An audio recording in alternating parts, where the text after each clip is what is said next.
Australia. Like he wanted to come to the UK, and he wasn't able to leave, and he was trapped. They wouldn't let him board a plane if he was not vaccinated. Yeah, and he didn't want to get vaccinated. Yeah. It was horrible. Like your country was going crazy.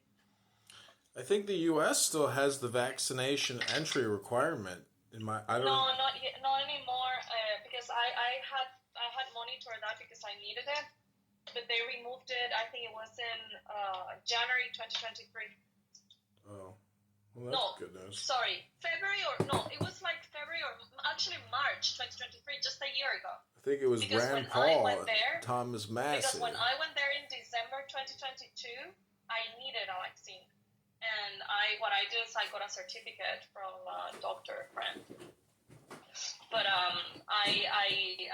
they required a vaccine or a certificate, but you couldn't enter the US. Imagine wanting to go to the States though. Yeah, you guys were also ridiculous in the US. Are those false certificates counted in the vaccine numbers? What do you mean? Like, do some people go to get a vaccine, they go into the legitimate system that just doesn't get shot in their arm, so it gets registered as though they received a vaccine? Oh, I don't know. No, I'm talking about like a certificate that I cannot get vaccinated. Okay. I mean, if it's anything like here, Monsignor, it'd have to be, because you like get this whole watermark thing on your app, and it's all signed up, it's all digital. Because if there actually is anything wrong with the vaccine, the more people that fake their vaccine, the less likely we're going to see anything in the data that.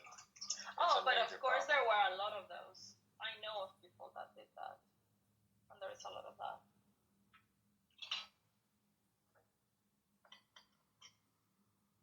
And like all the presidents and the celebrities and all these people, do you really think that they got the vaccine? They didn't.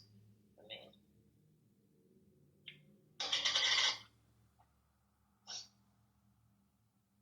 yeah, I found all the hysteria around the virus was like probably worse. At least here, like I know other places with like worse public health infrastructure and whatever, they got hit pretty hard, like Italy. But I don't know what. But all that was inflated. All of that was inflated. It was not real. And when you went to the hospitals were empty. You know. I'm not saying that no people died. Yeah. In Italy and Spain. All the places where obesity is a thing, or where people live in close proximity to each other, multi-generations in the same household.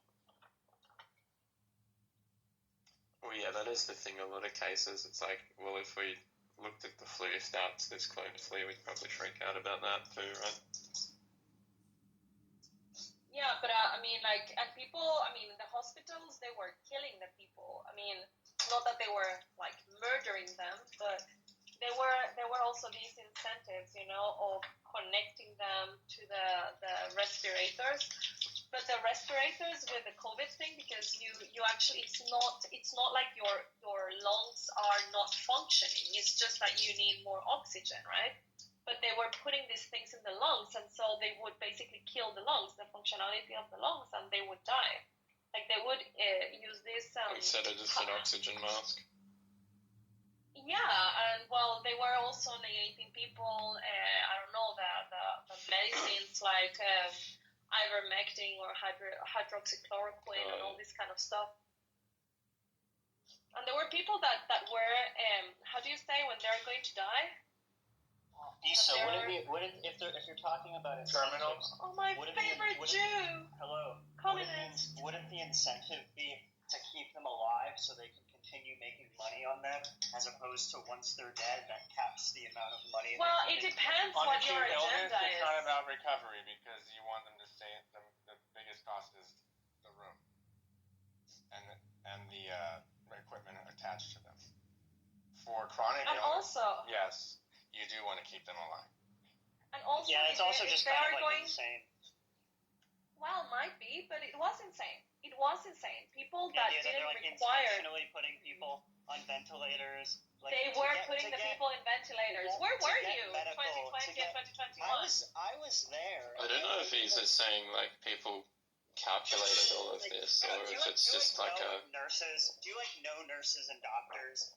Like, I don't know, like if you think these I people are like horrible, evil people. I actually spoke to doctors here in Switzerland, a couple of them in Basel that are friends of my best friend, and actually at a point where there were not even PCR tests yet, because it was Roche who did the PCR test, my friend working in Roche, and they did not launch them until like a few months after the pandemic started.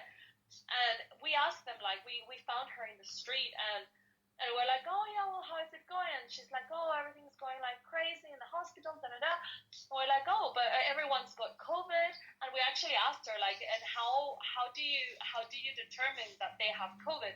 Oh, I mean, like, just a symptom, like if they have got headache or a stomach ache or a sneeze or whatever. Yeah, we are just diagnosing everyone and treating them as if it's COVID. So all the numbers were inflated, number one. Number two, the treatments were not adequate, you know. Number three, I mean, like, there was really no actual treatment in the hospitals. Like, there were preventive treatments as well, and they prohibited people to take these treatments even though they were not dangerous for them. If anything, at least they would have gotten the parasites out, you know, with the ivermectin. And so all of this, like, they managed to do it so wrong, Kevin, and I can't believe that you still doubt that.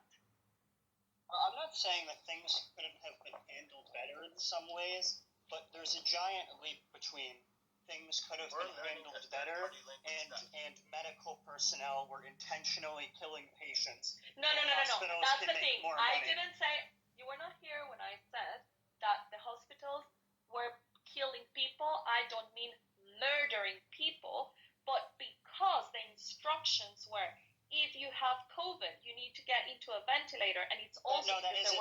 No.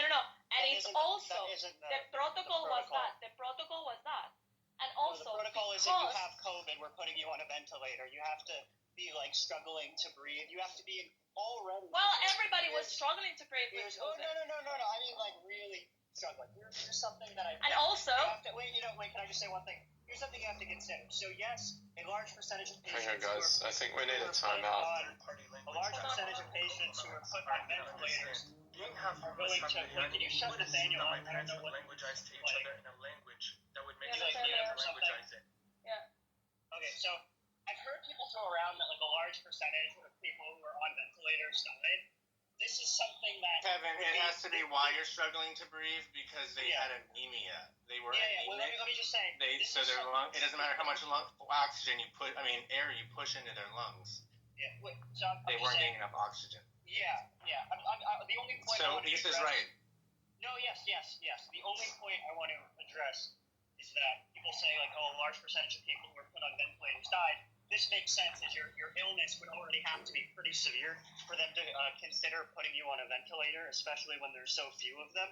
I think there may be reason to believe that the ventilator wasn't, super helpful to a lot of people early on. Like, maybe that's true. I don't know. However, I don't think this is evidence of some sort of malevolence or anything like that. It could just be they were trying to treat people the way that previously they treated Again, people. if you had let me finish, because that's what I was saying. It's not that they were like, oh, yeah, we're gonna kill all these people. No, but the incentives for applying this protocol of the ventilators was paid much higher to the hospitals than the normal or the protocol for flu. Welcome to the insurance corporations. Shut up or I'll kick you out. Or the protocol for treating, I don't No know, wonder an why you're asthma or a single. pulmonary thing. Shut up, come on, Republicans, don't make me do it. I like you. It's because you're And single. So, I just don't like to be. I just don't like to be interrupted. Can you behave? No, because So, I'm actually Kevin, headed out right okay. now. Okay, then go get laid. I wish you all the best. So, the normal protocol, I think it was paid something like at around $2,000 or euros or whatever, and the ones that were treated on